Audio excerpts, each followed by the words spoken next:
In today's video, I'll show you how to add and set availability in Acuity Scheduling step by step.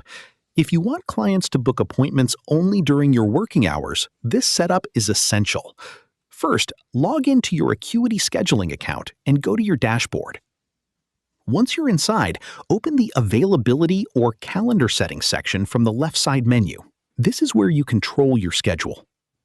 Now you'll see your weekly availability settings. Start by selecting the days you want to accept bookings, such as Monday through Friday, or any custom schedule that fits your work routine. Next, set your working hours for each day. For example, you can choose 9 a.m. to 5 p.m., or create different time blocks depending on your availability.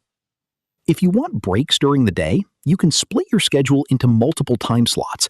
For example, morning hours from 9 a.m. to 12 p.m., and afternoon hours from 2 p.m. to 6 p.m. You can also set buffer time between appointments. This gives you extra time to prepare, travel, or take breaks between bookings. If you offer different services, you can customize availability per appointment type. This allows certain services to only be booked at specific times. Next, check your time zone settings to make sure your availability matches your local time. This prevents scheduling confusion for clients. Once everything is set, save your availability settings.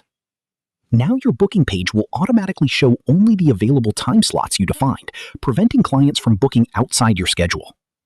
Before finishing, preview your scheduling page to confirm that your availability is displayed correctly on both mobile and desktop. And that's it. You've successfully set availability in Acuity Scheduling and organized your booking schedule. And that's how you add availability in Acuity Scheduling. Share this video and subscribe for more helpful tutorials.